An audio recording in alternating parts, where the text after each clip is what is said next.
Jackson gave me the news of a planet far away. And Colonel O'Neill will assemble a team that will try to save the day. Dr. Sam has a master plan and a science attitude. And the Jaffa Teal, he's part of the deal with his trusty Goa'uld. It's just a regular day at Stargate Command, and it might be hard to understand. Chevron 1 encoded. Chevron 2 encoded. Chevron 3 encoded. Chevron 4 encoded. Oh no, this is gonna happen. Chevron 5 encoded. Chevron 6 encoded. Chevron 7 locked. We have a stable world.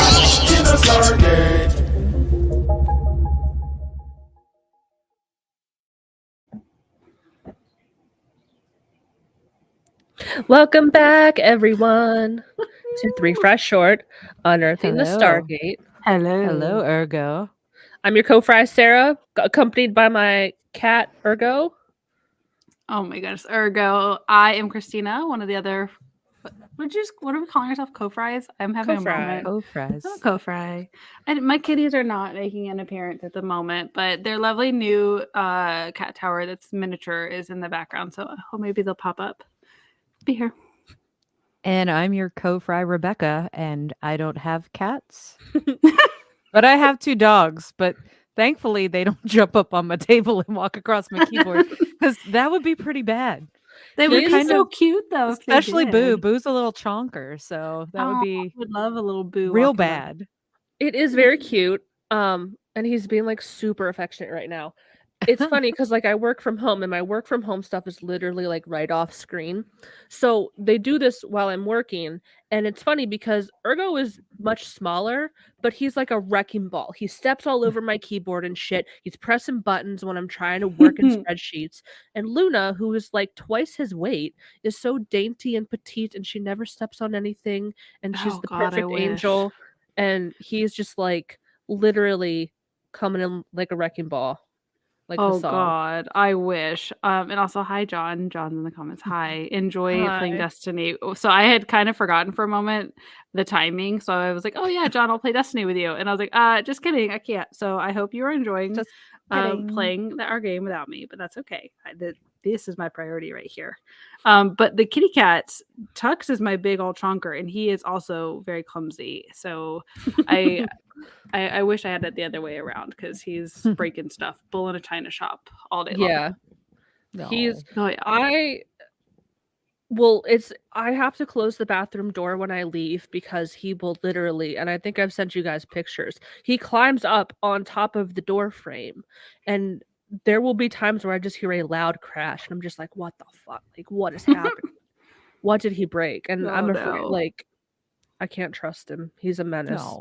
No, poor Bubba. Poor Bubba. Oh my goodness. Kitty cats. Okay. I'm already off track. Frybox? What do we got? So we have some Frybox news. So let's go ahead and jump in the Frybox. Short, because we're 3 Fry Short. All right. So welcome to the Frybox. Do you want to start? What do you want to start with? We have 3 things. Do you want to read the email first? Yeah, let's read the email. An email. Do you want me to read it? Does anybody else have it pulled up? Yes, please. I do not have it. Put even those voice acting skills to the test. Do it. It's my advanced voice acting skills. Yes. Which please. Was told yesterday that I have a podcast voice, and I was like, well, that's good. Seeing as how I have a podcast. That's convenient. That's convenient. Yeah. All right. So this is from Orla. I think it's just Orla. I looked up how to pronounce your name, Orla. Tell me if it's wrong. But Orla says, hello, co-fries. I've thought about emailing a few times, but after the Dead Man Switch episode and the upcoming one on demons, I couldn't stop myself. My name is Orla, known to some on TikTok as Cosplay and Commentary. Apart from being a Stargate nerd, I am also a huge academia and research nerd. And when Rebecca asked, where did the idea of manufactured addiction come from before the opioids crisis, I needed to find an answer. And I've come up with 4 possible sources. One is the Quaalude crisis of the 1970s. Mhm. 2 is the US government experiments with drug-induced mind control, such as, ironically, the Stargate program and Blech. MK Ultra. And 3 is the history of unethical clinical trials in the United States. 4 is simply that it is another way of showing the dependent place the modern system places us in. If we swap the drugs for the money needed for survival, is it at all that different from capitalism? What a fascinating thought. Very Yeah, I like yeah. all of those. Mm.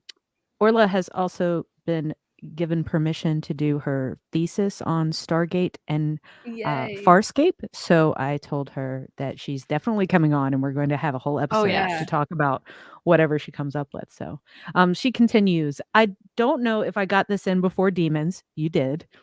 But I have many, many issues with this episode from a research and historical perspective, as there are glaring inaccuracies in the beliefs shown based on time period and language. But what they do get right is the use of witch as a gender neutral term. So credit where credit's due, I guess. Thank you if you read this far. And thanks for the work you put into the podcast. I really love hearing other people's thoughts and perspectives and having other platforms to connect with others. You are truly awesome. With love, Orla. Thank you, Orla. Mm. Great love Oh, email. that is so sweet. So And great. Thinking One of my back favorite about- people to cosplay duet with Yeah. on TikTok too. Mhm. She does a great Vala. So Oh God, yeah. thinking about what you said of like how manufactured addiction, like where it started, I think they're all very valid examples and they all contribute to the next one that happens. And I think what it all comes down to is control. Like it's a way to control people. Whatever the addiction is, just like capitalism is in place to keep people in control and keep people in line.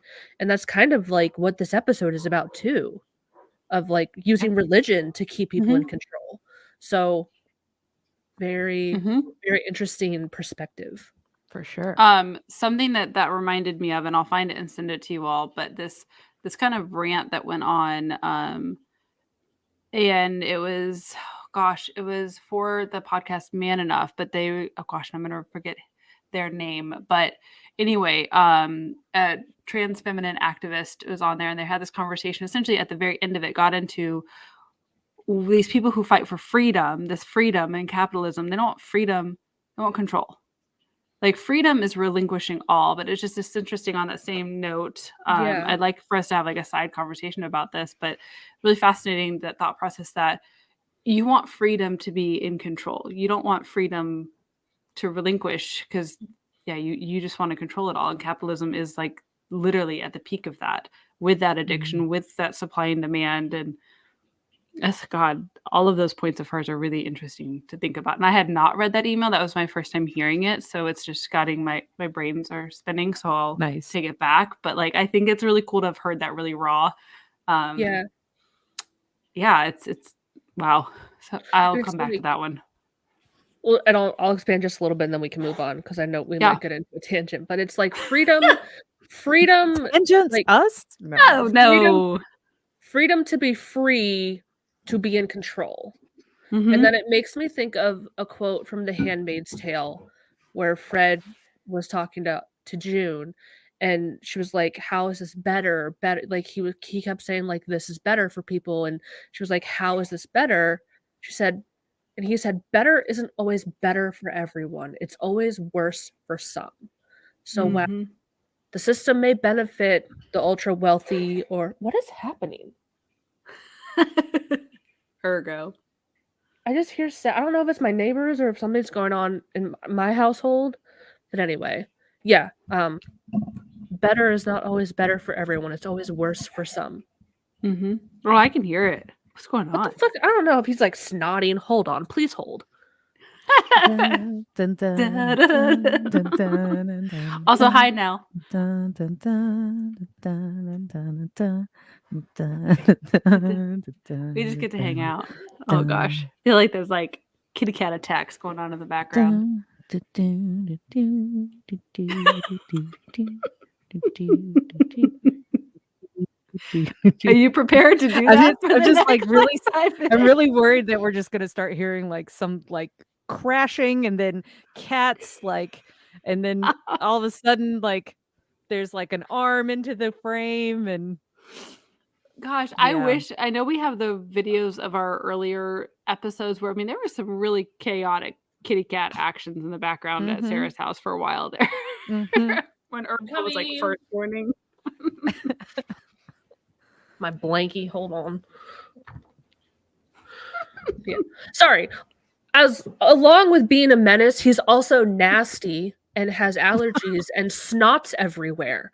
I kid you, like He boogers does. rested on his nose, and then just like he'll sneeze and the snot flies. Like it's disgusting. He's gross. It like hangs on his nose. It's like it'll be Yeah. like He's gross, and I'll pick his nose. I'm a loving mother, and I pick his nose for him so he can breathe.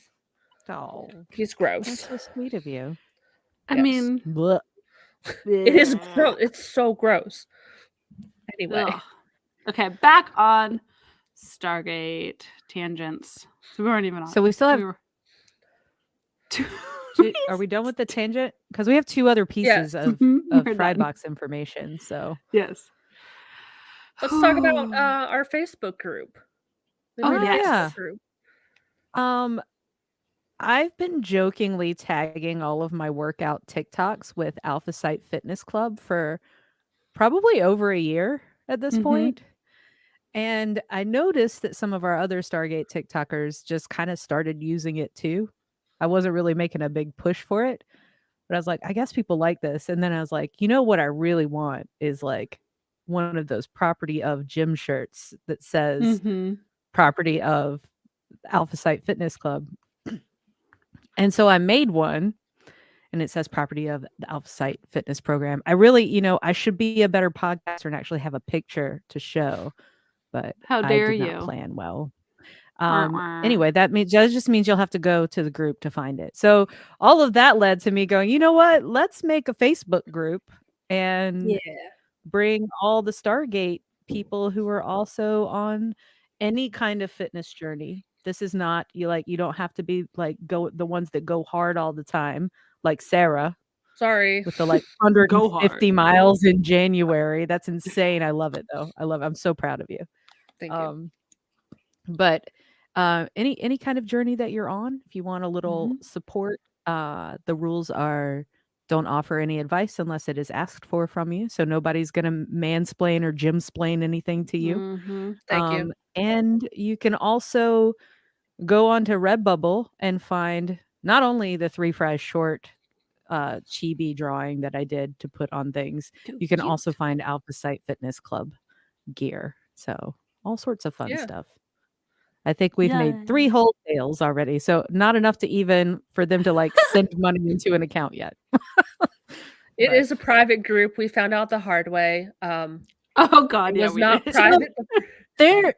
That's weird to me. I like because it's hard when you're setting it up to understand like what private actually means. And I Yeah. was like, I don't mind people that I don't know joining the group, like if they're Mhm. Stargate fans, but it blasts it wide open if it's public. It Like, does. It was wide so funny because I was like, oh, because I came out of the gym and I was like, oh, what's this group? Because it suggested right there. So I added it and I put a silly picture in there. Later on that night, I'm like, get a notification. It's like Stella Beloa has liked your picture. I was like, wait, Stella joined the group? Stella is one of my No. VIP clients from work that like it's her like incognito profile on there. Yeah. So like I was like, Yeah. how what? So I'm like, okay, I don't need this person who like goes to New York Fashion Week and does all these things like infiltrate in this Yeah. space at all. Yeah. It was very uncomfortable. So I was like, red alert. I was like, we need to private it now. Right So now. the learn is on Facebook. There's public, which Mhm. anybody sees, any of your friends see that you post in the group. There's private, which your friends don't see when you post in the group. It just stays in the group. And then there's, I think, unlisted as well. So even a private group can be found. Mhm. So people looking for Stargate or look like I'm pretty sure if you type in and look up Alpha Site Fitness Club, Yeah. you can find it still. Mhm. But yeah, I didn't know that like based on other social media and what private versus public means, Yeah. Yeah. Oh, it's So all it was a good. learn, but the problem with that was I changed it the day we made it. and then it still took 3 days for the change to Wild. take Yeah. effect. Yeah. So It's all good. Yeah. Oh my gosh. I love that group though. I've been creeping through. I've not been able to Yeah. work out this week, but it's nice to like creep through and see people. And it is very like safe and just fun. So if you are someone who even just wants a safe space without judgment, but you're not ready to like make any big changes, but maybe someday you will, like it's still just a fun group to be a part of. So Yeah, Yeah. there's absolutely no. It does not matter what level, where you are in your journey. Some person in one of the Stargate groups was like, "You should share this with veterans," and I'm like, "Nah, I'm sharing it with Stargate fans. If they happen to be veterans, that's perfectly all right." But like, Our group, Uh, the Alpha Site Fitness? no. It was like when I shared Alpha Site Fitness to some of the Stargate Facebook groups. Oh, Like I okay. shared it to like Stargate United and some of those other ones. Mhm. And we got a couple was like some really cool people in there from them. Like it's Yeah. really cool. But then you get some comments that are like, you could have just passed by. Come on now. Like Yeah. you could have like read it and kept moving, or telling me to like hit up veterans. I'm like, well, if they happen to be in here and they're Stargate fans, that's great. But Here, okay, no, I'm I'm gonna have not. a I'm tangent. not marketing. I'm not marketing to specifically to veterans. Like I have a tangent and then we can move on. But Facebook is honestly the fucking worst social media. Like I have it. It's like at this point a train wreck that you can't stop watching. Like you can't look away at certain things. Mhm. And like creating our own and cultivating a group of our own as like a haven is great. But then like I know I talked about it. I don't think you've started it yet, but the Last of Us on HBO is fantastic. The yeah. third episode, I sobbed like a baby, like screaming, crying, throwing up. Like it was so good. And do you mind spoilers? Like just mild spoilers, but it's Well, but centered people around, listening may not, but people listening may not have. it has to do with like the LGBTQ community. So like Yeah. people on If Facebook, you've managed to avoid that, I spoiler, commend long- you. Yeah. I commend you. yes. Spoilers. Okay, yes, Yeah. spoilers. But while on TikTok, a lot of it is like, this is the best hour of television I've seen in my entire life. On Facebook, it's like, they're shoving it in our face. And I'm just like, go play the fucking game then. Like, Yeah. stop complaining on the internet. If you want it to be just like the game, go play the game or go watch a cutscene compilation on YouTube. It's not the game. Get over it. And the one showrunner, Craig Mazin, is also the one who was behind the Chernobyl miniseries on HBO, which Oh is God, that's so fantastic. good. So he's set the bar so high with Chernobyl, and he's passing it like immensely with this as well. So highly recommend it if you have not watched it yet. If you don't know what it is, it's worth the subscription to HBO Max. It's so good. And I have not Oh, go played the ahead. game, so I know very vague details about it.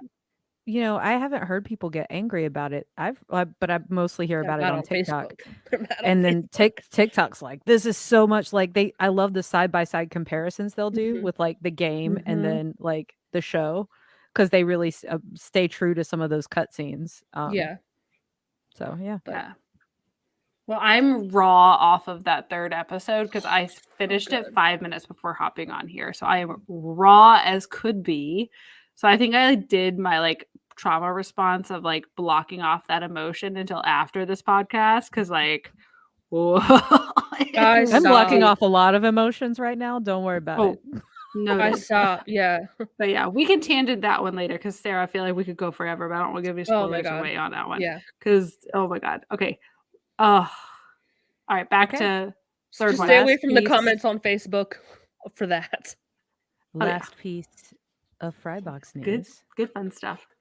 We have we have made an agreement with Gary Jones, Yeah. Walter, to come on the podcast. So it's a matter of figuring out the schedule. So I can't announce a specific date yet, but he was very kind and funny when he replied to me, which was 4 days after I sent the message. I'm pretty impressed. Yeah. If anybody like, there's no magic to getting these people to come on the show. It is literally like sending a message, and then when you Mhm. come back to it after a couple of weeks and nobody's read it yet, you unsend it, but you copy it first and then you send it again. Like that's literally there is no magic to it. That is Yeah. it's No, cold you just have to messaging. do That's it. all there is. You just have to keep doing it and it feels super awkward and it feels super gross at first, but then you realize like no, they haven't actually seen the 10 other times that I've tried to contact them. Like they haven't seen it. So Yeah. it's fine. But yeah, Gary Jones is coming on the podcast. So exciting. It'll be probably the most irreverent episode that we have had because everything I see from him is he's just a big jokester. So it should be a good Yay. time. I think we need to come up with the most absurd questions to ask him. Oh, absolutely.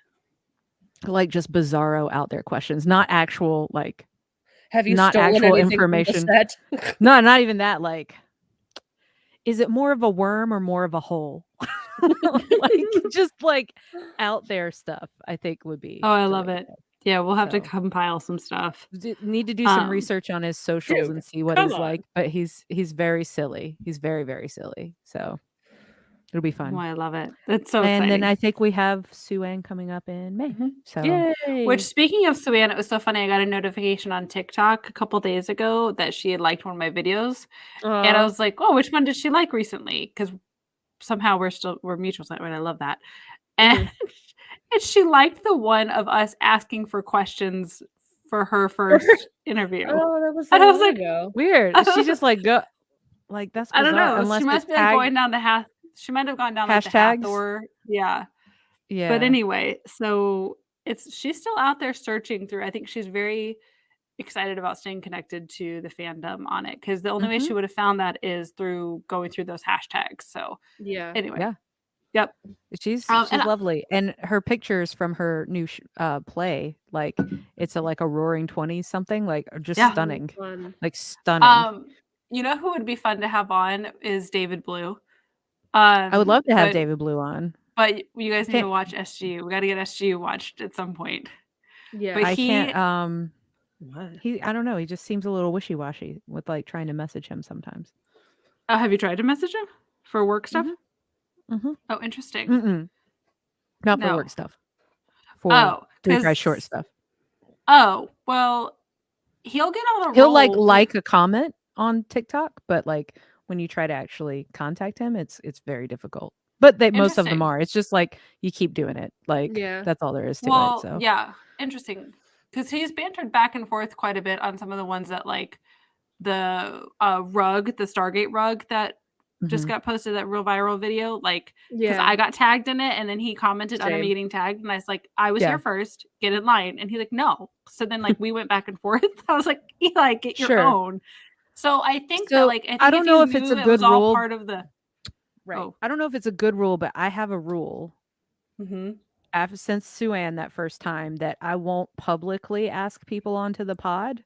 No. Mm. So I won't do it in a comment. I have to message and they have to read a message. So Well, in that, but the point being is I think making that connection of like this is also the group that is on TikTok interacting. I think like in the messaging of like connecting that together. Because I don't know anyway, sidebar about that. But anyway, he'd be fun to have on. He's crazy yeah. though. Anybody out there listening, if you want to put the pressure on David Blue, yeah. Just tag him a bunch. Just tag him Yeah. a bunch. It's fine. But I won't fine. personally ask him. You can ask it. You guys can ask him all you want, like all the people listening. You're fine. You can ask him. Be like, why Okay. don't you go on Three Fresh Short? But We'll see. Okay. All right. So that's a lot of fry box. Yeah. it's fine. That's good It's stuff. mostly relevant. Mostly Yeah. relevant. Are we ready Okay. to get into Yeah. Let's get this into it. episode? Let's do. This was I don't want to say a cold watch because I remembered parts of it, but this was not one of my like longtime favorites that I rewatched. So I was pleasantly surprised. Can you relax? Ergo. But yeah, and I liked the Christianity aspect of it. I think I kind of harp on that a lot where it's like they should have made Jesus an alien. And I think this is the closest we're going to get to that. Mm-hmm. So we are talking about season 3, episode 8. It's called Demons. And let's just get right into it. Let's just Yeah. jump right in. I was gonna say Jumping jump in. and dive, and I almost said let's jive right in. Like Let's dive. jive. There's right in. another sticker right Let's there. dive right in. So it begins with SG1 arriving off world. You are killing me. For those listening, Ergo is now using her mic as a little grooming scratch for his ears. So while he's doing that, Sit. I'll kick us off while he's. Are you good? Okay.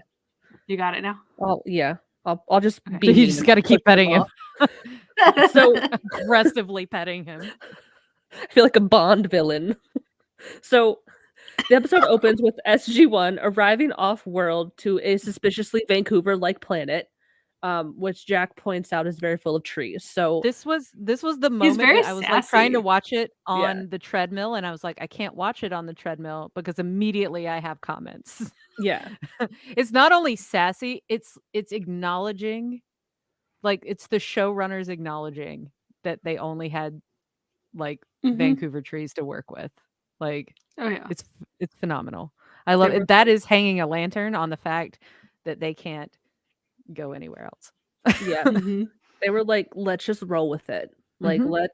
let's put it all out there. And if I'll burn a fun fact because it's not really a fun fact, but this is another episode where we do not see the SGC at all. This is all off Mm. world. So 2 in a row. We haven't seen Hammy lately. I'm getting some Hammy withdrawals. I I miss wonder Hammy. if they filmed like back to back out in the woods for those 2 episodes. They probably did. Yeah. There's like could be. usually a planning, there's like a method to that, like there's a reason. Mhm. So I don't know. So Sam mentions that the village that they spotted on the UAV is 11 clicks away. So they begin their little hike, some nice physical activity. Over a ridge, they see a village and there appears to be a church. This is the first time they have encountered what appears to be Christianity. They kind of make the assumption because it looks like a church and there's a cross. This is the first time they've encountered this off world. So I already jumped right in with some dialogue. Yep. Daniel O'Neill and Teal. This can you see his boogers? Can you see them? Hi, Erica. Erky. Oh my goodness, this kitty cat. Oh my Perfect. gosh. I will assume Daniel in this, but for the record. And I I'll will be be O'Neill. Teal'c then. All right. All right. Erky, are you listening? What are you gonna say? All right. Well, if these people were already Christians when they were taken from Earth, that suggests this Gould is playing God, as in God. It's a bit of a stretch, don't you think? I know of no Goa'uld capable of showing the necessary compassion or benevolence that I have read of in your Bible. You read the Bible, Teal'c? It is a significant part of your Western culture. Have you not read the Bible, O'Neill? Oh, yeah. Not all of it. Actually, I'm listening to it on tape. Don't tell me how it ends.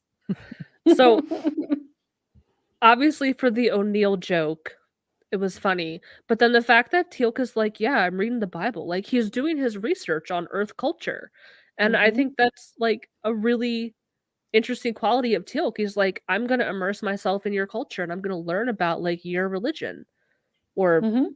a lot of the religions in your Western culture. So SG1 continues onward and they enter the village. It appears to be medieval. The villagers run away and hide because, of course, they do. They just barge right in. I'm just like, this is kind of awkward. And I don't know if it feels that way other times too, but like they just stroll right in and it's like, They're I like just, going down Main Street, just like, hey yeah, guys, what's up? I just feel like it'd be like barging into somebody's house or I don't know. They feel so out of place, especially in this episode. This was the second comment that I had that was like, okay, really, I need to stop watching this on the treadmill because it's like the music cue is so like the organ music kicks in at this Yeah. point. Like which we have not had organ music before this Mm-mm. episode. But it's That- like we're gonna hit you hard with the fact that it's a different like mythology in a different culture sort of thing. So that Gregorian chant, man. Oh, yeah. Comes in Oh, big hard, time. like it comes in real hard. You're like, all And right. I honestly Mm-mm. don't hate it. No. Because it's not it some of the music choices in the past have been corny and have not aged well. I didn't hate this. This was actually like I think it benefit the episode and it fit in pretty well. Oh, sure. I Um, mean, it sets the scene yeah, as much as like anything else, like as setting or costumes or anything. So I feel like I'm on the Halo start screen. Was it Halo that used yeah. like that? Yes. Oh. Oh God. See, it's just traumatizing to me. I can't. It's so I don't triggering. even play video games, so I truly don't. That's the extent of my knowledge. Mm-mm. So Jack finds the stone pedestal with an engraved derivative of a Catholic prayer for suffering, uh, which is kind of funny because Catholics they love their suffering. They Oh, love that God. suffering. O'Neill catches sight of a young woman chained to a post in the middle of the village square, and then we They have the love opening chaining young credits. women to posts too. Mhm. And it's a very the positioning. It's just a little like I'm sorry if I were chained to a post, I wouldn't be laying like that. But anyway, you guys can go back and watch Yeah. it. Well, I think Mm-mm. I think they wanted to allude that like she had been there forever and she was weak and tired, but it did not give that vibe. Like she looked far Mm. too clean and far too healthy for it to give off that vibe. It was just like weird. It was weird because Yeah. I thought about that too. I was like, how long do you have to be chained to a pole to be that exhausted, tired, hungry, dehydrated to be laying there like that? Like it have to be days and days and days. So I wasn't convinced. We have our opening credits. So Christina, you mentioned you watched this on Amazon. How was that? How was that for you? Was it like the low quality? How is that for you? God. Was it like the letterbox Okay. size? So the the banners on the side, it's just Mhm. square. And I already have not great vision and I need to get my eyes done. So like things coming into focus can be hard. Mhm. It was rough. It was just visually from the grainy aspect. It was rough. It You got but the I mean, authentic 97 I experience. was about to say it's I did. interesting because that's the way it actually looked. Yeah.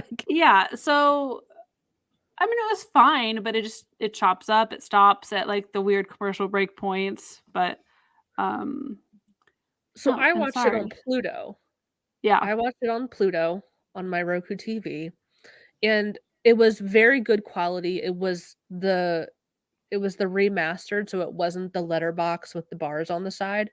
Um, but I get the weird cuts to commercials where it doesn't fit. Mm. So I get that experience. I feel like at least on Amazon it's the normal cut. I don't know if on Pluto it's the using the same cuts. Like at least I there don't it's like the normal fade in, fade out. yeah, But it was okay. I mean, at least it exists, it's there. So true, true, true. yeah. So SG1 go over to this woman and they begin to free her from being chained to the post, and a man named Simon appears from a nearby house, and he's holding a cross in front of him. And he asks that they spare her, and if they come through the circle of darkness. He believes that they are demons, and Teal'c uses his staff weapon to free the woman. Her name is Mary, and she runs away into the house. Simon falls to his knees before O'Neill and begs that they take him in Mary's place. So from the jump, he's like, "You're demons. I'm afraid of you." Teal'c uses this weapon that he's probably never seen, so he's pretty scared. Jack tries to explain. He does the whole like, "We're not demons. Like, come on, get up." Mary's Mhm. not possessed. She looks sick. Because I guess I don't understand. Like, maybe I missed it, but they had her chained out there because they thought she was possessed when she's just got an illness. Cut to the interior of Simon's house. Sam is giving Mary some medical care. She appears to have chicken pox, and she'll be better in a couple days. And this is where I have a random thought. God, it would suck to live in the medieval times. So My- so I've mentioned it on TikTok a couple of times how I'm reading / audiobook reading Mortal Monarchs by Susie Edge, who's also a Mhm. TikToker, who follows me for some random reason. Whoa. I thank you if you're listening, Dr. Susie Edge, for following me. But the whole thing is about how all of the monarchs died. Like, it Mhm. goes chapter by chapter through like all of the kings and queens and everything. And because she's a medical doctor as well, it's like very specific with like what Whoa. the symptoms would have been and everything. I highly Hmm. recommend. However, if you are squeamish about descriptions of like medical things, maybe not. But it's super fascinating. Hmm. As somebody who's like been in medical, work and everything too, it's just so cool to apply that to like people that died like a long time ago. But Interesting. speaking of things that like medieval times, all the things that would kill you. What was the Uh, most interesting one to you? Interesting way of death? um This wasn't a way of death, but it's very interesting. A lot of it's like dysentery and They got the shits and died. yeah, I know. like an Oregon Trail. Isn't that know, where you died of dysentery in the Oregon right. Trail in Yeah. the game? Tuberculosis Got took the out quite a few of diarrheas. them. Oh no. Sepsis took out quite a few of them. Just things like that. But like, I just got to Oliver Cromwell, who was in charge for like the 10 years where they didn't have a monarch. Like, they Mhm. overthrew the monarchy and they were like, we're going to be a commonwealth. And it's not that he died this way. He actually just died of natural causes. But 3 years later, when the monarchy kicked back in, they dug his body up along with these other people, and they beheaded their bodies to be like, no, we're gonna kill you again. Like, and they put their heads on spikes and like left them there for years just to be like, don't do that again, sort of deal. But it's like, but the That's dude, awful. like, you didn't kill him. Like, you didn't actually kill him. It's so weird. It's kind of petty. I like it. Like, It's very petty. Like, we're gonna dig you up Mm. and behead you again. Anyway, speaking of super tangents, but interesting. I highly recommend that book. It's really great. I bought a signed Ooh. copy that got shipped to me from England, but it's available in audiobook, and she reads it really well. So Nice. Oh, so the author listen to it. also reads it. hmm I like Mhm. when the author also reads it. Yep. That's You can follow her appreciate TikTok too. It's Dr. Susie Edge, Susie with a Z. It's super interesting. It's like 60-second long descriptions of like Hmm. unfortunate ends for historical Oof. people. So yeah. Fascinating. Okay. But yeah, My it would age, suck. like, we have to. it'll be fine. It would suck to live in the medieval times. And people who are like, I wish I lived in the Game of Thrones. No, you don't. No. Everyone stunk. You were squatting in the woods to shit. No, I like plumbing. I like showers. And No. antibiotics. You Yes, know. I like not dying of diarrhea. Thank you very much. Mhm. Not be ideal. All right.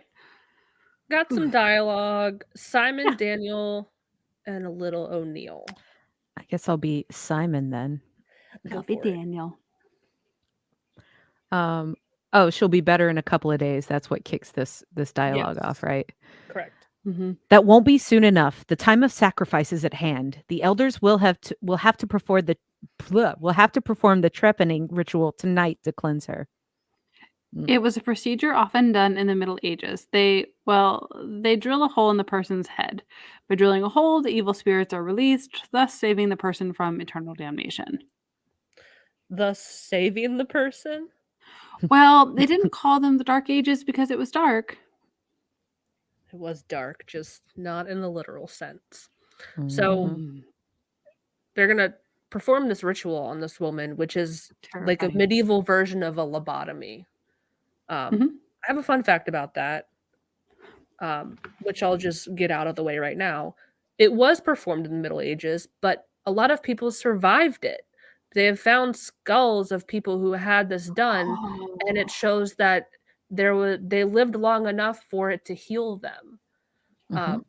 or for them to heal from it. So, but also, like, just because they survived does not mean they had a good quality of life. Like, people who are lobotomized, like, they're a vegetable. But it was interesting because I can understand how this procedure might be helpful in certain cases, like if there's a bleed in the brain and you have to relieve the pressure.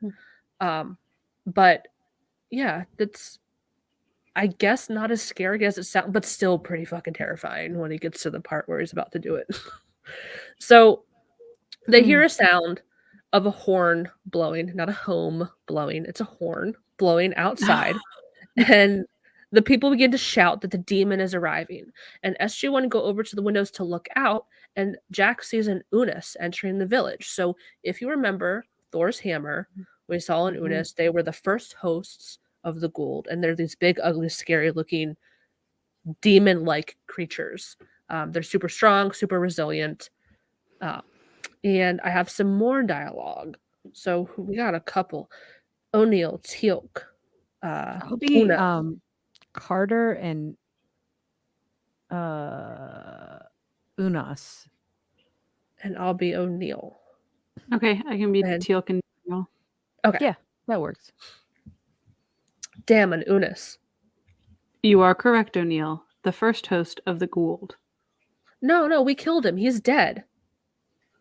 We only killed one Unas. I thought there was only one. Unas, uno, one. They are in fact a species. The time of the sacrifice is at hand. My lord Satan calls for 5 wretched souls to reclaim as his. Satan? Sokar. Gathering host bodies. And then the Unas. At sunrise shall I return to claim the 5. If you have not chosen, I shall take whom I please in far greater numbers. I think we were wrong about this Gould. He isn't playing God. He's playing the devil. Yeah, so a couple things Interesting. from this dialogue. One, there are many Unas. As Jack tried, I think he was just like trying to look on the bright side for once. He was like, there was only one. No, it's a whole species. This Unas also speaks with a Gould voice, so there is a Gould living in the Unas right now, and he works for Sokar, who is the Gould that takes on the persona of the devil. Setting up more Mhm. Sokar for the rest of Oh, the season. Sokar. They're really building him up. We haven't seen him yet. Mhm. Mm-mm. So there's a couple things that we learned from that bit of dialogue. And he's gathering up people to take to Sokar. So the Unis leaves, and Jack begins to explain to Simon that the Unis is not a demon, and they can help them kill it. They can help save the village. So we've got some more dialogue. Teal'c, Simon, O'Neill. That's it. So I'll be O'Neill. I can stay Teal'c if you want. Okay, I'll stay Simon. Okay. All right. My friends speak the truth, Simon. This demon is nothing more than a parasite that inhabits another creature. Your fear is greatest power over you. You do not fear it? We do not. You say you have killed an Unas once before? Indeed. Then perhaps God has sent you. Perhaps you are the answer to our prayers. All my life I have asked God to deliver us from this evil. So what did the lizard say? That he'll be back at sunrise? Are you contemplating attack, O'Neill? Yeah, sure. Why not? So this Simon guy is pretty receptive to what they say. He's not like immediately being like, you're blasphemous, like get out. Like he's pretty receptive to them. He's still kind of clinging to his religion, like God sent you to help us. And they're kind of forming a plan to see like what they can do to deal with this Unas. Sam points out that it's pretty hard to kill an Unas, and it took Thor's hammer to kill the last one. Teal'c points out that Sokar will also probably be pretty pissed off and take revenge, and Mhm. the people will have to bury the gate when SG1 leaves. And then Sam comes in clutch. He's like, based off the coordinates of the planet, it would take a Gould ship years to come if they try to come by ship, so they probably wouldn't. So it's a pretty safe bet of like, you bury the gate, you're going to be left alone. Mhm. And then this guy who's called the Canon, who is the equivalent to a religious leader, like a priest figure, he enters the village surrounded by guards armed with pitchforks, and he is greeted by the villagers as he enters the square. The Canon is the one who chooses the people that they're going to sacrifice to the Unas. He's a spiritual leader, and it falls on him to determine those of us whose souls are already possessed with evil. The cannon is immediately blows up SG-1's spot. He's like, "You came to the circle of darkness. Why would you let them into your home? Like they're evil." So this guy right away fucking sucks, man. Like I hate him already. um, he says the tricks of Satan and his minions are many, and only those weak of faith are fooled by such deception. By granting them entrance, you have spilled the blood of your people. And the cannon approaches Teal'c, and he examines his gold tattoo, and right away he's like, "Witch, witch." He bears the mark of Satan, the devil, and if he points to the rest of SG-1, he's like, "You're guilty by association." Like, so right away, this just screams like Salem witch trials or witch trials God, in yeah. Europe. Like, there's a huge correlation. SG-1 give their whole speech about how they're not demons, there's no devil or Satan involved, and that they can help them. We don't have to sacrifice people anymore. But this cannon dude is a slime ball, and he doesn't care. And he doesn't listen to them. And he says that their souls are unclean and they're going to be struck down. And he touches this ring on his hand, which is a piece of technology. And basically, all these storm clouds gather and they are like struck down by lightning. Simon, he tries to help, but it doesn't matter. This cannon dude is like super smug. He's like, "Gotcha." So it's like right away you can tell he doesn't want their help because he is okay with the status quo. He's okay because he is in a position of power where he gets to like choose the people they're going to sacrifice, which gives him power over people.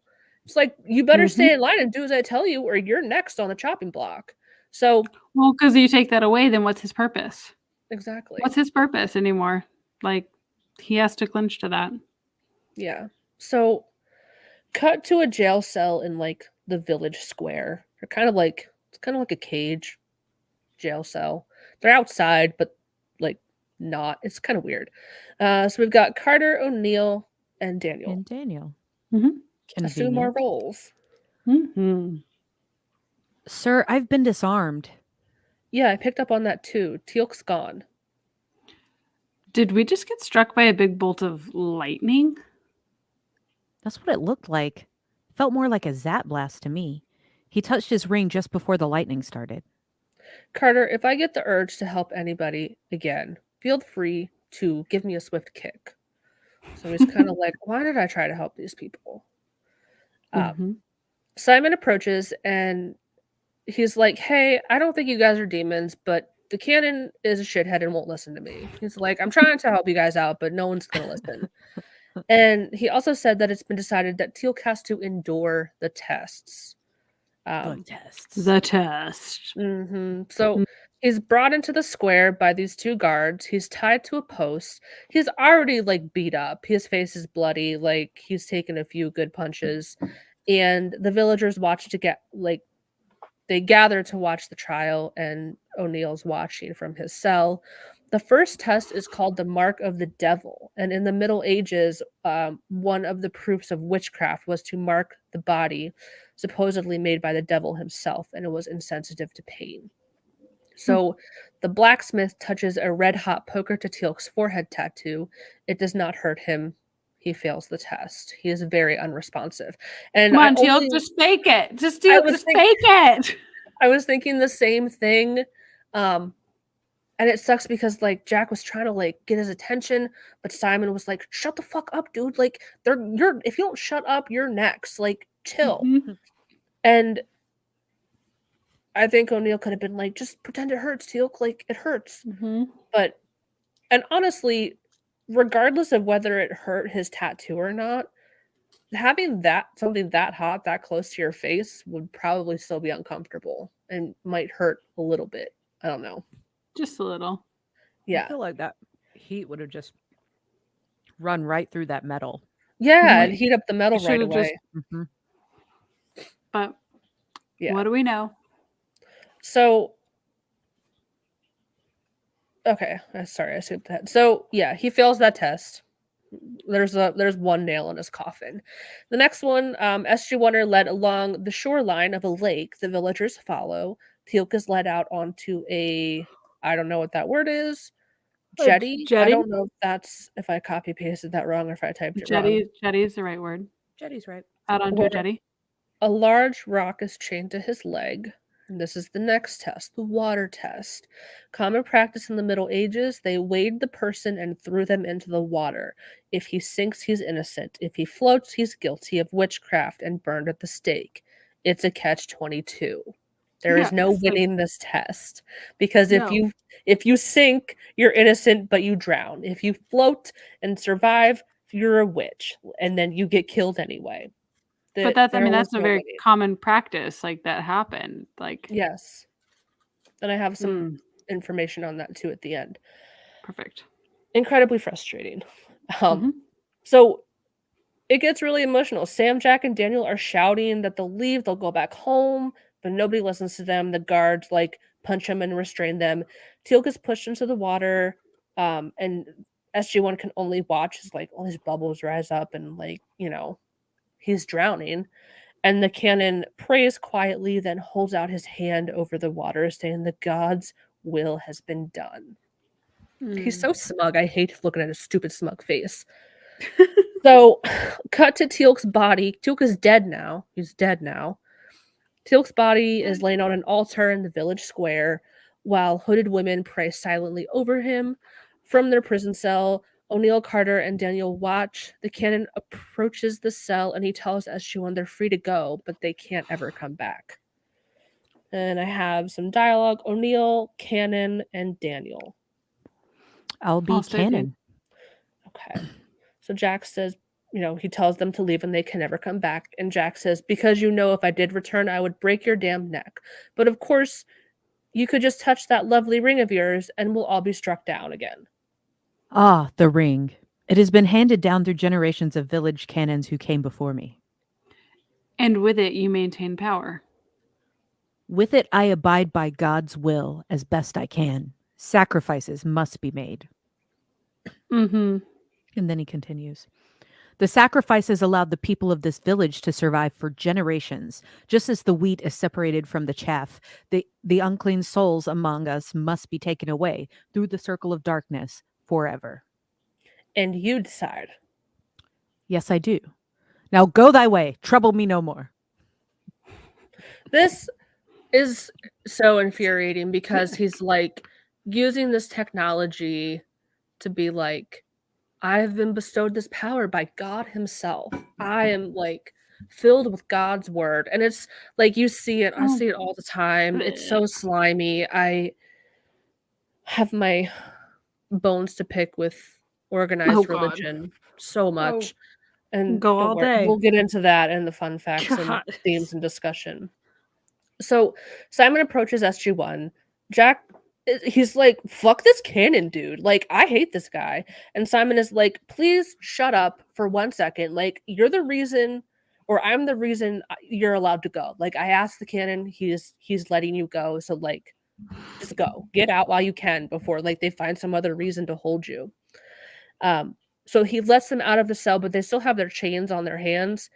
Jack asks for his gear, and Simon asks, hey, if I bring this to you, would you be able to help me? And Sam tells him if they bury the gate, it will prevent anyone from coming back through to hurt them. So Simon immediately refuses. He fears the Stargate. He's like, we're not allowed to go near it at all, let alone look at it. Like, I'm too afraid to go anywhere near it. Mm. Then we have another villager approach Simon and tells him that they're ready to do the trepanning on Mary. So again, it's the surgical intervention which a hole is drilled or scraped into a human skull. Simon believes it's the only way to save her. Her parents were sacrificed a year ago, and they asked Simon to take care of her. He's afraid that if he doesn't do the procedure, then the canon's going to put her up for sacrifice because she is sick or, in their eyes, possessed with demons. He says, better that she die among us than by the hands of the devil himself. So he enters the house where Mary is still sick, tended to by another villager. He gets ready. He says this prayer. He says, there shall be a great reward for you in heaven, and all the angels will welcome you with joyful hearts, and there will be no more pain. I just like want to have a moment for Simon in this because, like, if you think about it, someone who has, I view Simon as someone who is like questioned always, but doesn't want to get in trouble. But he is like the key candidate for deconstruction, right? This is what's going to happen to him. And you got to feel for someone in that position of like, what if he gets it right? What if he gets it wrong? And so he's stuck in this like also catch-22 of like, if I don't, what if I'm wrong? And then she becomes the devil. I don't know. I empathize with that character of like, because I don't know. I've heard a couple people talk about it in other dialogues of just like not having a backbone and not like, but he doesn't even know what it means to save her. I don't know. Just like something that just came up and just wanted to talk about it because he's trying to do all the things to save her, but none of them at the same time because he just doesn't know what's right. And I feel for that because when you're confused or trying to listen to everybody, but you've got this new SG1 coming in saying, no, this will be fine. She'll be fine. How's he supposed to believe that? Yeah. He's doing the best he can, but how's he supposed to? It's almost like breaking through, like being brainwashed. And like, it's something that's so ingrained in you and so instilled in you. And you have questions, and you're still afraid to break free of it and actually do anything against it because of what you've been taught your whole life. It's also reminds me of like how people will do things that seem counterproductive. They're hurting someone, but it's actually they think it's preventing a greater pain. Like, I remember watching an interview of a woman who left the Westboro Baptist Church, who they're very notorious for their protest of many things. Take your pick. She de-brainwashed herself and like broke free of that. And she was explaining the process behind it of like, if your religion is that God loves everyone, how do you justify saying the most hateful and vile shit to people? And she explained it as like, it's taught to us that what you're doing is a sin. And us saying these things to you is to save you in God's eyes. Like we're doing it because God loves you and he wants to save you from whatever you're doing. So like they justify their actions of like terrible, awful, vile shit that they do and say as like, well, I'm doing it so that you're saved to save your God. soul. To save your soul. They're like, I love your soul. I care about your soul. Whatever humanity has done to you, like we love your soul. Westboro Baptist is an interesting one for me because I went to University of Kansas, which is not that far away from Westboro Baptist. So they were always around. And it was crazy. Yeah, stories for other days. But that's a massive one to deconstruct from because they are purely rooted in such supremacy and vile, but they truly are ingrained that like the truest way to love somebody when they are sinning is to love them through the sin, is to set them free of the sin, if it means even removing them from this world so that their soul can move on. Like it's so awful. But so it's like they inflict pain to, in their eyes, prevent future pain of like going to hell or being eternally damned.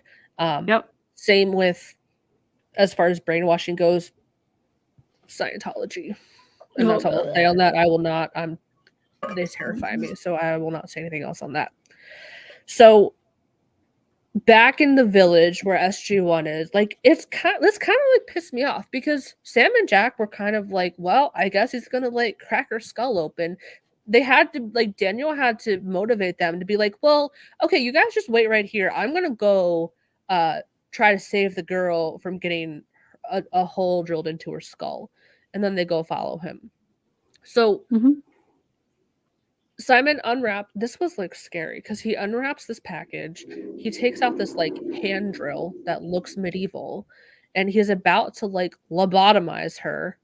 And Daniel stops them and offers like, come back with us as a refugee. Like, you can come with us.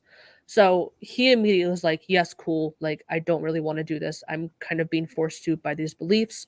If there's another option, I'll take it. Cut back to the village square where Teal'c's body is being shrouded and prepared for burial.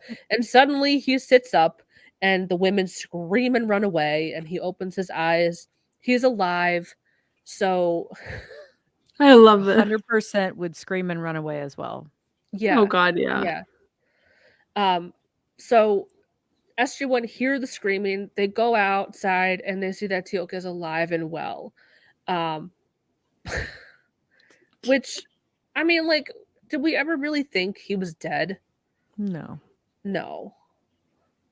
They weren't gonna kill him off like that. Like that would be Yeah, like it's okay. No. didn't They even would have try. set it up the whole episode. There would have been a lot of like build up to it. Yeah. You know. Yeah. So they explain it away as that there was oxygen in the water, and the larval ghoul, that's its natural environment, so it filtered the oxygen and fed it to Teal'c.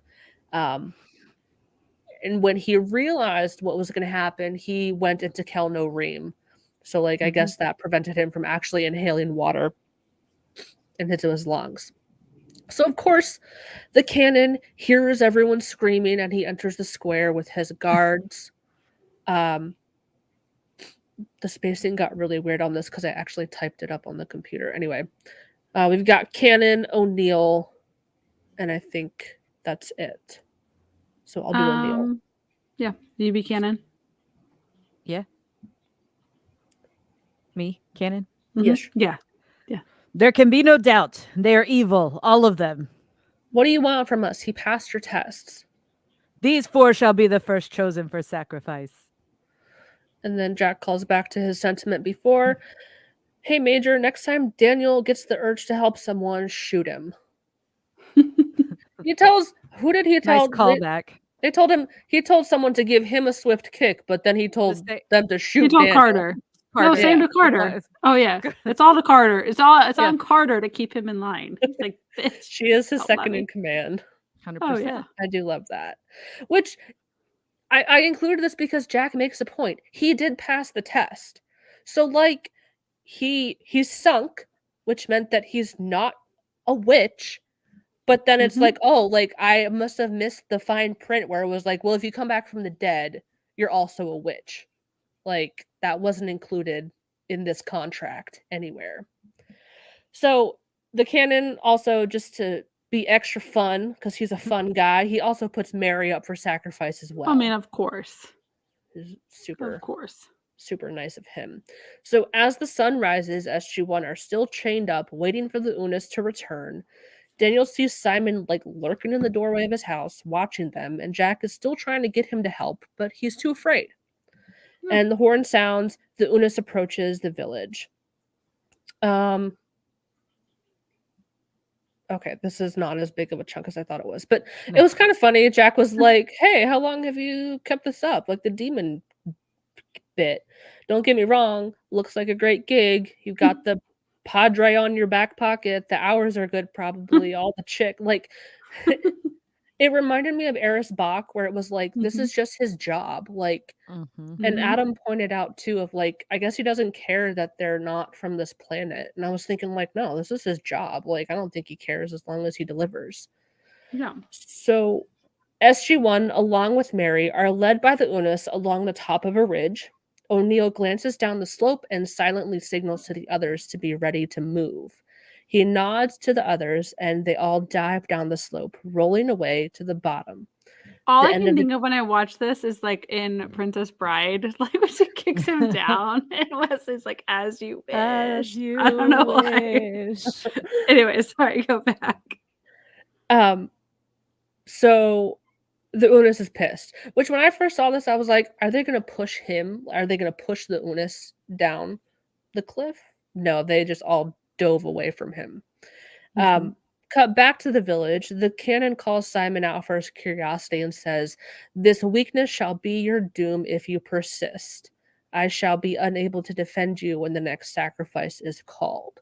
Kind of like putting it out there, like, stop asking questions. Don't challenge me, or you're I next, shall buddy. be unable to defend you. From Buddy. me. Like from me. Like you're the No, one from making myself. the decisions. Yeah. Cool. It's that nice manipulative, like, don't make me do this. You made me do this.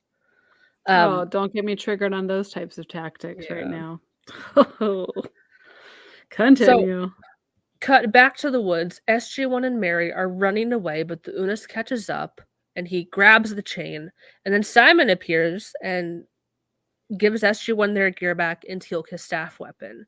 The Unis drives the end of the chain into the tree, so they're kind of all chained to this tree, preventing them from escaping. Simon fires Teal'c's staff weapons and strikes the Unas multiple times in the chest. His neon green blood appears from the wound. So the Unas knocks away the staff. This is like all action packed. Like there's a lot of stuff happening. The Unas knocks away the staff and backhands Simon. Like he sends him flying across this clearing. Simon gets to his feet. He runs away, and the Unas starts to chase him. O'Neill sees that Teal'c's staff weapon is close. Mary is able to grab it. She passes it to Daniel, who gives it to Teal'c, and he shoots their chains to free them. Daniel, Sam, and Mary head towards the gate. Teal'c and Jack go to help Simon. Cut to Simon with the Unas. He pauses to lean against a rock, attempting to catch his breath. And then the cannon comes out of nowhere. Like, they all just kind of pop out of nowhere. And at first he was, like, berating him. Like, what the fuck, bro? Like, what are you doing? But then he sees that the Unas is, like, hot on their trail. And Simon, because he's a good person, he's going to protect the cannon. Like, he stands in front or in between the two so that the cannon is not harmed by the Unas. There was a really cool bit of dialogue and said, "Your God," the Unas is saying to Simon, "Your God has abandoned you." And Simon says, "My God is with me always." And the Unas like knocks him out. And then we cut. O'Neill and Teal'c enter the clearing to find the Unas is dead, and the cannon is crouched over Simon's unconscious body. Teal'c runs over to make sure the Unas is really dead, while O'Neill checks Simon. So we have some dialogue. O'Neill, cannon, Teal'c. I'll be Teal'c. I will stay canon. Okay. So Jack says, "Is he all right? What happened?" Simon stood before me like David before Goliath. The demon threw him aside and then he fell, as you can see. It was a miracle. The Unas's wounds were too severe. Even the gold within him could not save him. So not a demon. As you say, you've opened my eyes. Bless you. Yeah, well, let's have the ring. Yes, of course. He tosses the ring to O'Neill. Simon wakes up. I included this because I don't buy it for a minute. I was like, this is all too easy. One, the fact that he admits to his mind being changed so easily, and then the fact that he, without question, gives up his ring. I was like, something's not right. So they head towards the Stargate, meet up with Sam, Daniel, and Mary. Sam begins to dial Earth. She has one button, and she pauses. She looks at the cannon and quickly realizes that the Goa'uld that was in the Unas is now in the cannon. She can sense it. You gotta always figure out how to have her away from people when they're trying to be like, surprise! Spidey sense. Goa'uld, you know, like. But can't Teal'c also use his Spidey sense as well? But he could have been, maybe after his Kelno Ream, he could have been weakened state. Like maybe he wasn't able to detect as easily. Or maybe he could sense it thinking it was still inside the Unas that was dead. Like, I don't know. That's But true. her Spidey sense tingles and she says, the Unas was dying. It had nowhere else to go. And then we see the cannon's lies. His eyes light up and he lunges at them. Jack shoots him with his sidearm. And the cannon falls backwards.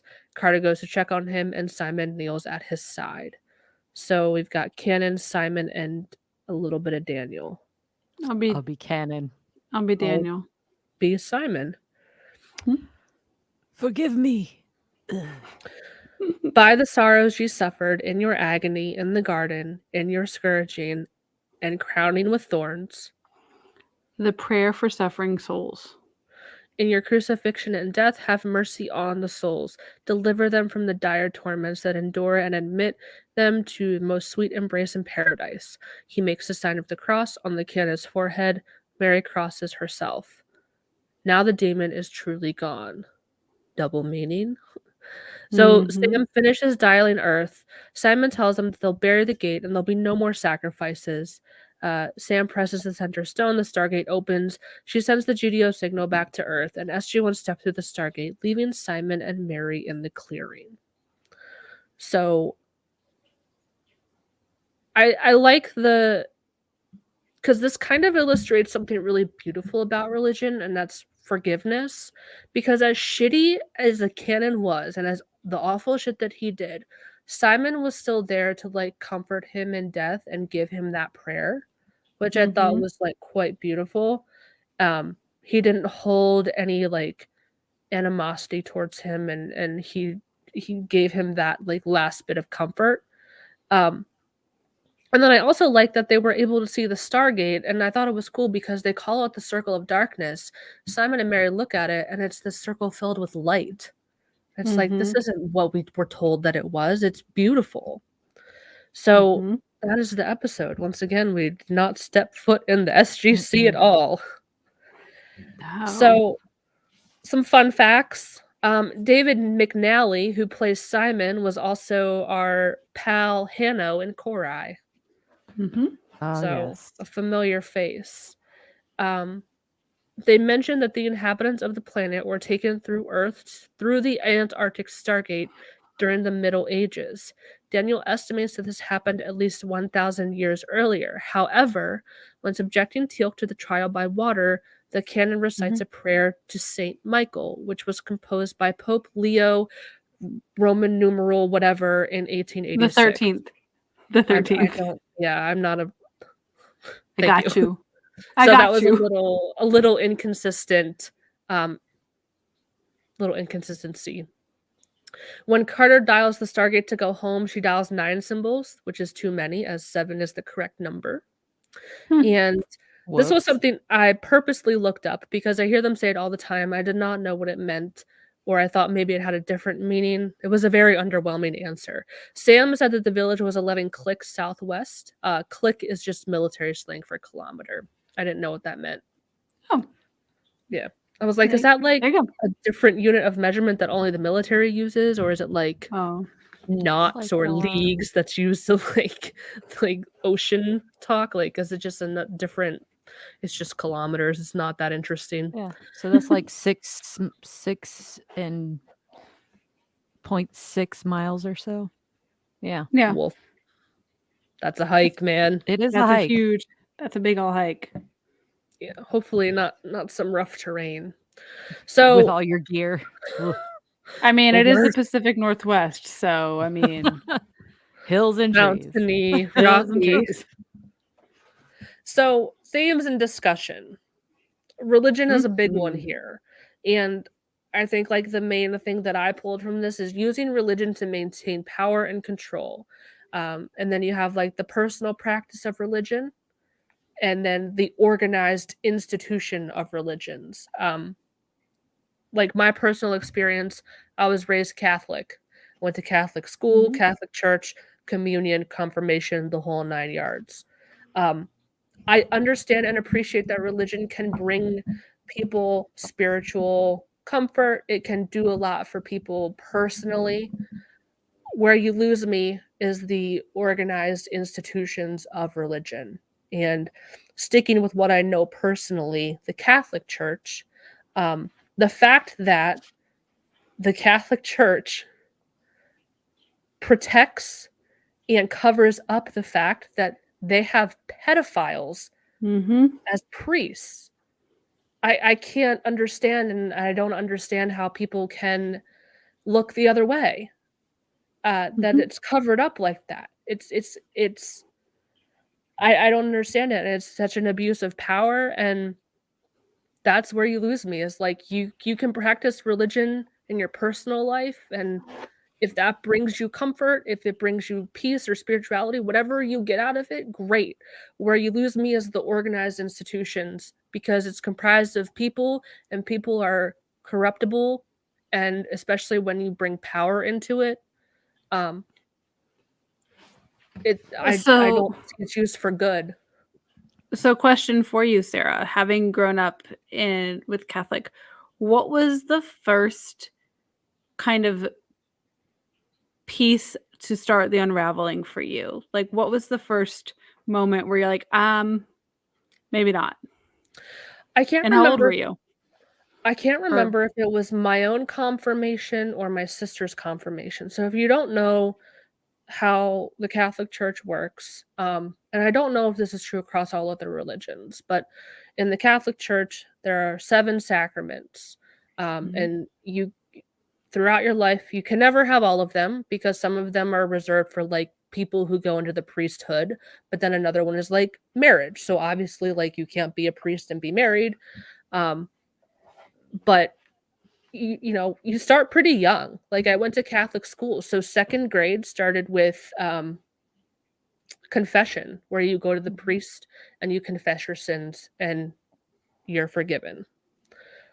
Then comes First Holy Communion, where you get the whole, like, body of Christ, and then Mhm. around 8th grade, age 13, you are confirmed, where they bless you with holy oil, and then in the eyes of the church, you are an adult.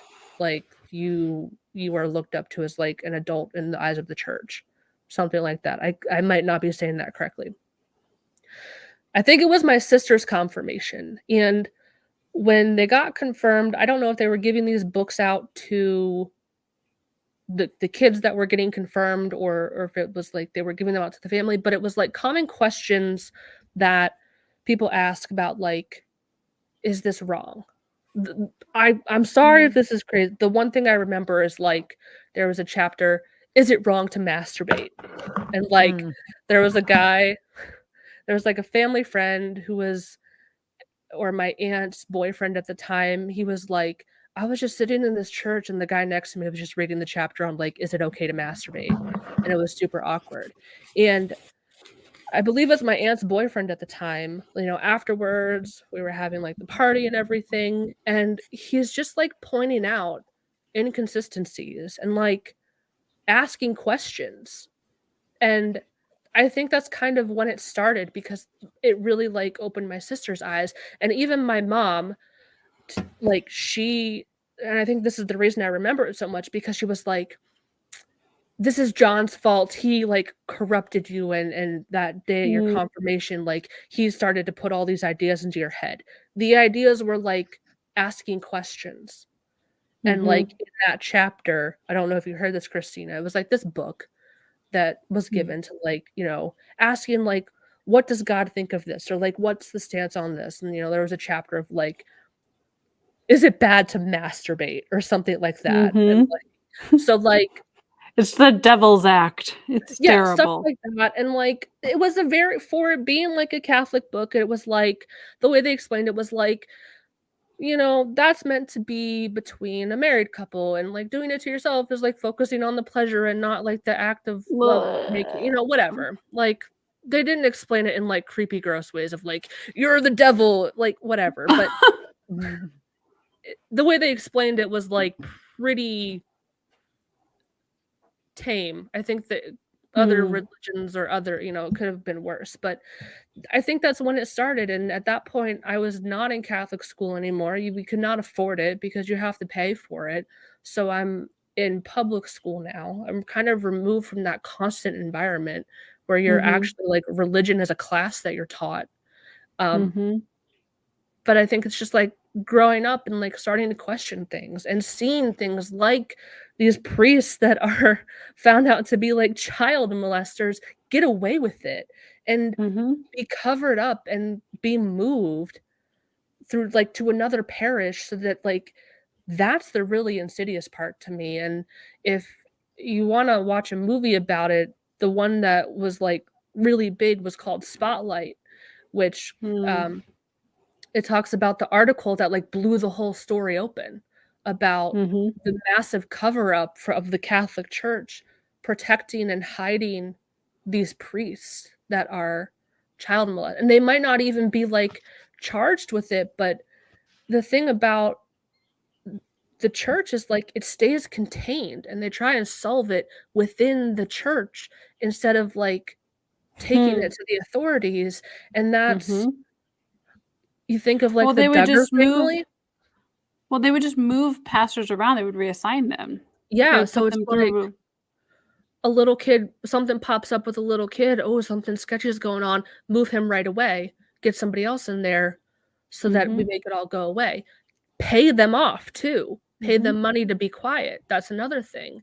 But I think of the Duggar family as well, and one of the brothers was, like, accused of there were allegations of him sexually abusing his sisters, and the way that they look at it was like, "Well, he confessed to God, and God has forgiven him. There's no reason to involve the law because God has forgiven him. It's not wrong anymore." Yeah. Mhm. So, that's my background on religion. Um, Yeah. and again, if you if you gain something personal out of reading the Bible or anything related, going to church, I know the churches have great communities, and I know people around here, like, there was this person I work with at Giant, she was lesbian, she was covered in tattoos, she went to church all the time. She had a really great church that was really open and, accepting of anyone. My uncle, who is gay, goes to church. So there are really accepting churches out there that will accept people of any variety, you know? Um, but it's the institutions that I have a problem with that do Yeah. kind of, like, terrible, evil shit. Yeah. Um, yeah, I would say, personally, like, and I like the distinction of talking about personal versus institutionalized or corporate. So, I have this conversation quite a bit with my mom about I won't unless there's like something really really really really unique going on. I will not step foot into a church. I will Mhm. not do that. Um, because personally, for me, fuck all churches and all of it because I just don't think any of them are rooted in goodness, truthfully. I think there are some that are community based that try to do some good, but the reason to do some good always what I found out is still part of a bigger organism, and that's a topic for another day. But Mhm. I don't think it's wrong to have this individual spirituality.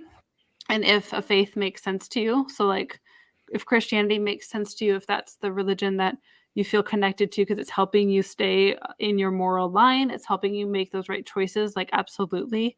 There's a wonderful book called An Altar in the World, where it's a female pastor who left the church, realized that like by just keeping it to herself and like building community, building people who wanted to go for like nature walks and like talk about spirituality and like building church through community, not through building, is a really Yeah. interesting thought process. And it's like if you're in a moment and you take it in and you like see this beautiful like sunset, that's church. That's what Yeah. like that's church. That is it. So I think there's something to be said about building community through spirituality and whatever that faith may be or experience may be because it's going to be different for everybody. But that's my take on it. But it doesn't I just don't see that represented quite a bit. It's so like it's like they don't want us to know that that's how that could be if you just take it in for what it is. But anyway, but this episode back to 'cause before I lose my thought on it, the hilariousness of just like the pastor is the beacon of good versus evil. He is the decider. He is the like champion of it. Like they just so blatantly made it because he admits it. He's like, yeah, of course I choose. Like I Mhm. get to be the one who decides you go heaven or hell, like or whatever. Um, and that's something with lot of religions. I don't think it's right when you put someone in between you and experience, like, oh, well, you have to go through me to get to there. That's my whole issue with like with the whole concept of Jesus as the thing. Like you have to go through him to then get to God. Like that's the only way. Like that that's not great. I love that you're talking about it like this. It reminds me of a movie, and this is a deep cut, and they played it on the Sci-Fi Channel before, so you may have seen it. It's called Stigmata. It's with Patricia Mm. Arquette and great Gabriel Byrne. Oh god, it's been a And while. yeah, so basically it revolves around this woman who is exhibiting these signs of like the stigmata, which is the wounds that Christ received on the cross. Mm-hmm. And it's all linked back to this lost gospel. And essentially the gospel is saying the kingdom of heaven is inside you and all around you, not in the churches built of stone and wood. Basically Mhm. saying, fuck organized religion. Church can be watching a Mhm. sunset. God is Mhm. within you and all around you. You don't need to go to church. And No. that is really threatening to the church, because if that's how religion is viewed, it renders them obsolete. It renders the Well, institution obsolete. So that's how it's like saying, they make it like you need to be in church to be, that's your ticket to heaven. You have to go to church and be in the pew and be here every Sunday, or you're not doing it right. You're not doing religion right if you don't do it the way we tell you to. And well, it goes then back into the conversation about like addiction and like capitalism, the whole thing. It's all to make you part of a machine. You yeah, got to get in line. yeah. And there is money behind it too. Money and power. And Mhm. you think of in the medieval times, I can't remember who it was, but I think this is how like the Lutheran church began, was because they were basically trying to get people to pay their way into heaven. You got to pay us or you're not going to heaven. So it all goes Mhm. back to like money and power. Um, Yeah. Rebecca, what's your experience with organized religion? No, I'm not religious or spiritual at all. So I grew up in a Methodist church though. So What was that like? very hippie, cool, hip and groove, liberal.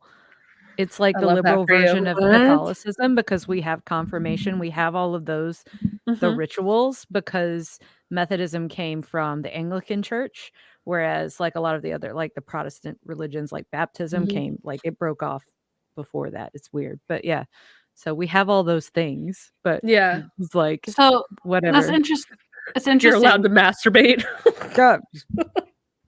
Literally, the church that I grew up in not long ago, the minister there invited the Islamic society in town to Wow. all come together and have a meal together and everything. So, like, that's how they are.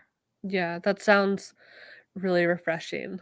It's Um, funny though because it honestly it probably opened me up because they like they totally encouraged exploration and everything. So it's like that's probably why I'm not even spiritual now. Like cuz I was given the opportunity to, decide for myself. So, so when you say you're not spiritual, would you consider yourself like atheist, or what yeah. exactly do you Yeah, mean? 100%. So Yeah. Yeah. interesting. Mhm. So Science yeah, all the way, baby. Like, yeah, yeah. that's and I've seen like people debate, like atheists debate Christians, um, and like their reasoning behind, and it's really interesting. My problem is when like religion is then mixed into politics. Mhm. I don't want to get into that, but separation of church and state is a thing that Yeah. should remain. Yeah. I mean, I don't dump on anybody's like spiritual beliefs. I'll dump on Yeah. organized religion all the time, but like Dump. but yeah, I don't I'm not there's some pretty militant atheists out there that like come after people and their beliefs and everything. I'm never going to do that. Like I Yeah. have no reason to. If it makes you feel comfortable and it gives you a purpose in life and it's the thing that makes you be kind to people, I don't care. Yeah. Like I guess I would technically say I'm a secular humanist because I still try to believe that there's good in people. So Yeah. it So tests me every day, though, literally every day. yeah. Okay, And this sorry, I had is to walk away. no, you're good. And this is all like a really westernized look at things. So with your experience, you were in Korea, Mhm. was it? South Korea, yeah. What is it like over in that area of the world as far as like organized religion goes, or spirituality? How different was that? Like a culture shock? Like what's your experience Um, with that? there's actually a ton of Christianity in South Korea. So, Really? oh yeah. Technically, I think Buddhism is still the number one religion, but Christianity is not far behind at all. Wow. So, I can get behind the idea of some of the like Zen Buddhist sort of idea a little Mhm. easier. Um, but I'm still, I'm not Yeah. spiritual. Yeah. I believe in meditation because it's good for Mhm. your brain, but like Yeah. But no, there's massive Christian churches that have popped up everywhere. Interesting. I lived right behind one, Ugh. just like giant building with a big old cross on it. And I'm like, that's Wow. weird. I'm in That's- Korea. That's In the awful. Catholic Church. Wow. Yeah, and I think regardless of what your take is on religion, I think that there are stories in the Bible that have merit and value and can help teach people many things. But remember, the Bible was composed of and chosen, each book was chosen by men. It was like a whole session they had where they picked Well, what stays and what goes. So, yeah, it's been rewritten so many times and interpreted. It's like, yeah. And translated Mm. from many languages, and you know how things get lost in translation. So, Oh, I can't remember. I just read the King James chapter of Mortal Monarchs. I should have like oh gosh. how did he die? Well, Did he get wasn't the there- diarrhea?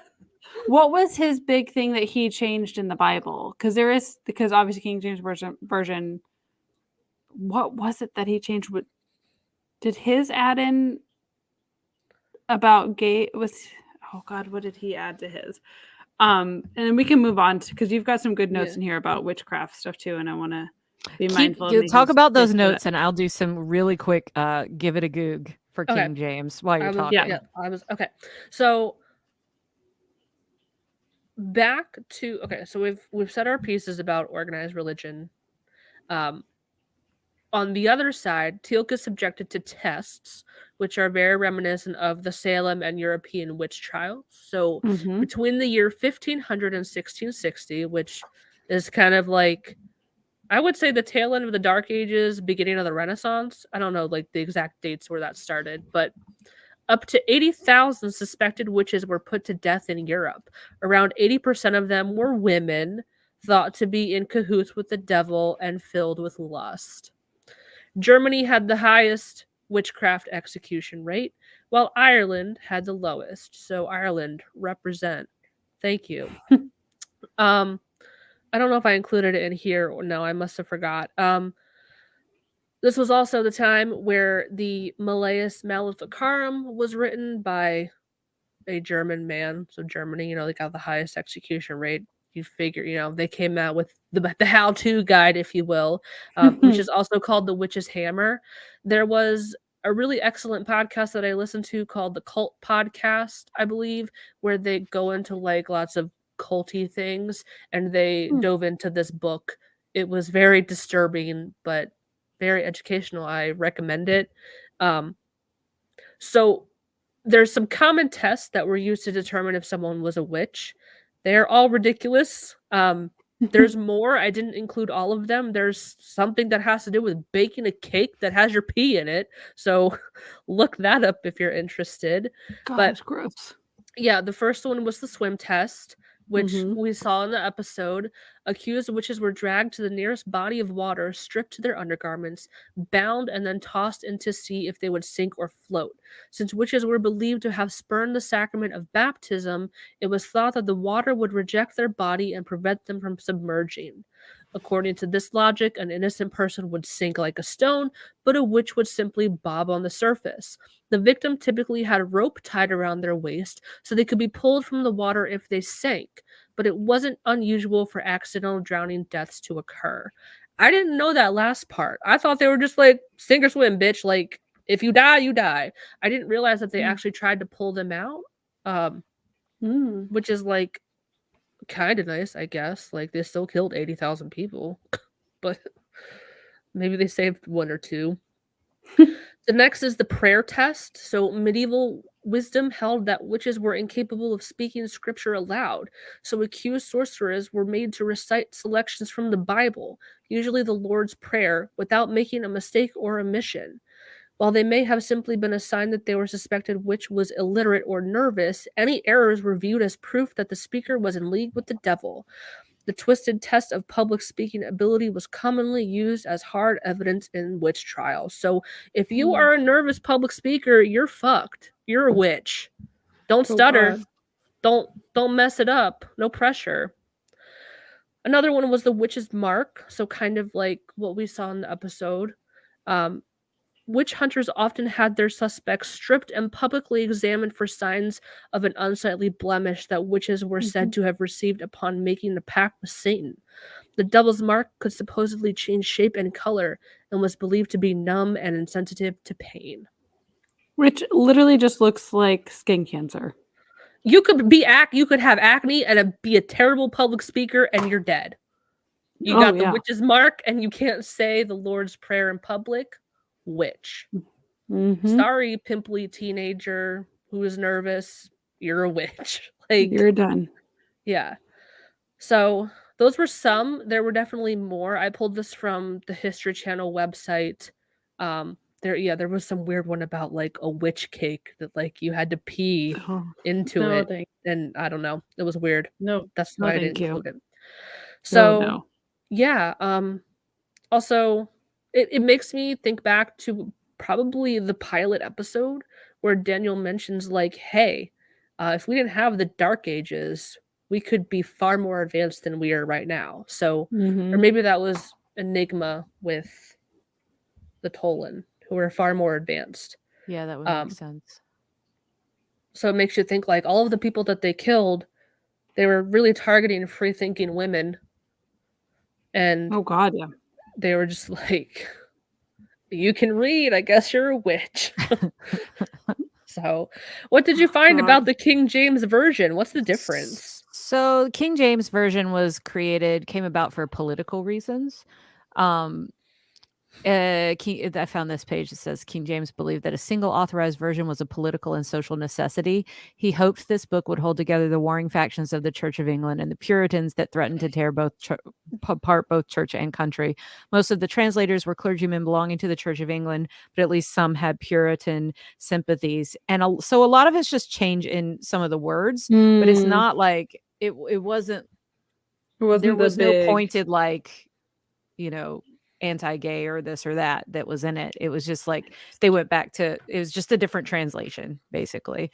And it's not the first English translation, but apparently I read on a different site that at the time it was still not considered an official like studyable text. Like if you were going to be a scholar of the Bible, you still had to read it in the original languages.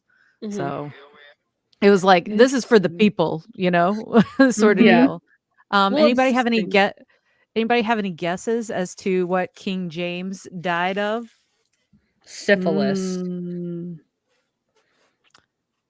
No, that was probably Henry VIII complications. Of course, that slut. But oh god. Any other guesses? Was he? Can I have someone hint? Kill him? I've mentioned it. Sepsis. No, I mentioned it today. Beheaded. About it. No. Tuberculosis.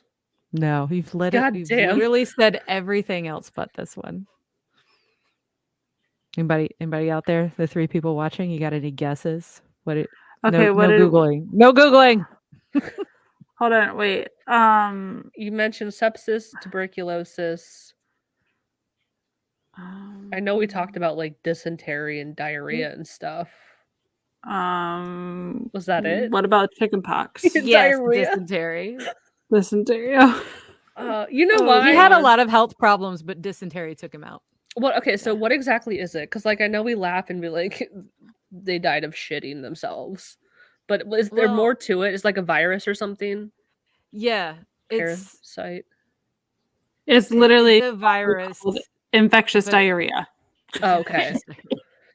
And I never realized that people die of that because they get severely dehydrated. That's what gets them. They can't retain fluid, and that severely compromises you.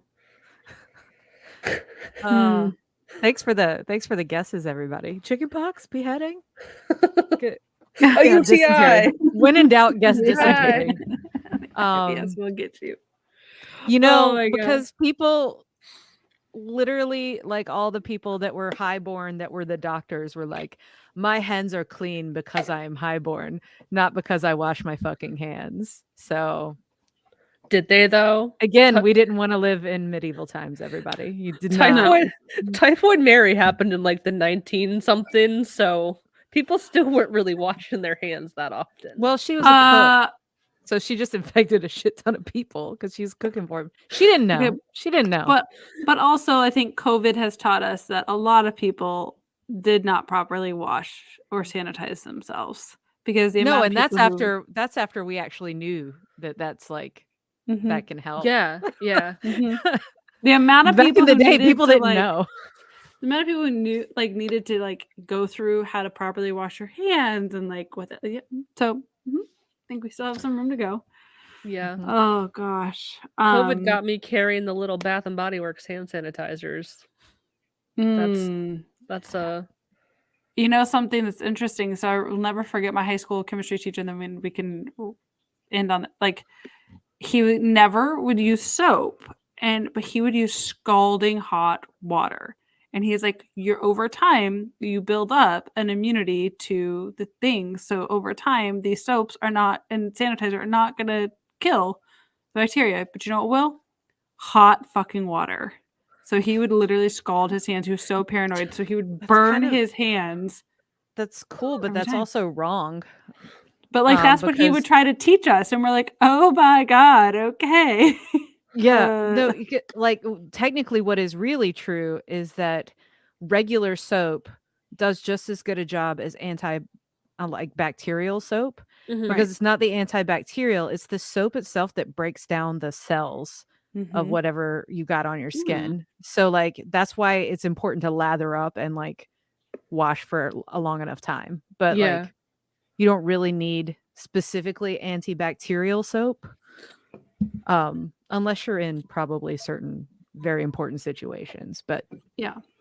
Anyway, I just Hmm. thought that was like a terrifying memory. I scalding had of hot someone- water. Just like, dunk oh. your hands in boiling water, guys. You'll have Oh blisters, my God, he but was they'll like, be clean. Well, you won't have any Crazy. bacteria on your skin because you won't have skin there anymore. So- Yes. So on that note, who's closing it? It's I your closed it turn. last time. It's your turn, Christina. Oh, it's mine. Mhm. Oh. Okay.